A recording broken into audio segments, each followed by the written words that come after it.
মা, মা, এদিকে দেখবে এসো কি অবস্থা। পবিত্রকে গোটা বাড়িতে কোথাও খুঁজে পাচ্ছি না। আর এত টাকা পয়সা গয়নাগাটি কোথাও কিচ্ছু নেই।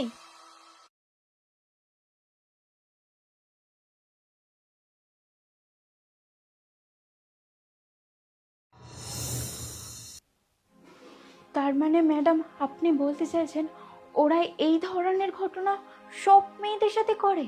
ফেসবুকে প্রথমে ওদের সাথে আলাপ করে, তারপর বিয়ের প্রতিশ্রুতি দেয়, তারপর ওদের গয়নাগাটি টাকা পয়সা নিয়ে সবার সাথে এরকম ঘটনা ঘটিয়ে একইভাবে পালিয়ে যায়? একদম ঠিক। আরে এটা এখন এদের নতুন ব্যবসা হয়ে গেছে। ভালো ভালো মেয়েদের প্রেমের ফাঁদে ফেলে তাদের বাড়ি থেকে সব চুরি করে নিয়ে চলে যাবে। আর না হয় বলবে চলো আমরা পালিয়ে গিয়ে বিয়ে করব, তুমি টাকা পয়সা গয়নাগাটি সব নিয়ে চলে আসবে। তারপরে তো এই ব্যাস সব কিছু নিয়ে পালিয়ে যাবে। হ্যাঁ হ্যাঁ, ঠিক এটাই আমার সাথেও হয়েছে। আমার বাড়ির লোক যখন বিয়ের জন্য মানতে চায়নি, তখন ও আমাকে বলেছিল যে চলো আমরা পালিয়ে গিয়ে বিয়ে করি। আর আমি ওর কথা শুনে আমার সমস্ত গয়না গাটি টাকা পয়সা নিয়ে ওর সাথে পালিয়ে গেছিলাম। ও আমাকে নিয়ে গিয়ে একটা হোটেলে রেখেছিল, আর সেখান থেকে আমার টাকা পয়সা গয়না গাটি সমস্ত কিছু নিয়ে পালিয়ে যাচ্ছিল। আর তখনই আমি ওকে ধরি। তুমি চিন্তা করো না, ওকে এমন সাজা দেব যে ও সারা জীবনেও জেল থেকে বেরোতে পারবে না। ম্যাডাম ম্যাডাম ম্যাডাম আমার একটা কমপ্লেন লিখুন।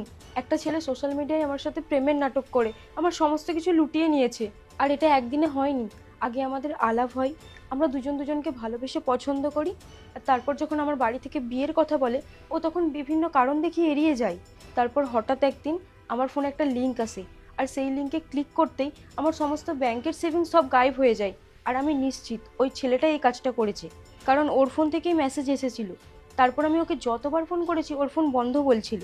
আর ম্যাডাম আপনিই পারবেন এই বিপদ থেকে আমাকে উদ্ধার করতে। দেখো তো এই ছেলেটা কিনা। পবিত্র তুমি?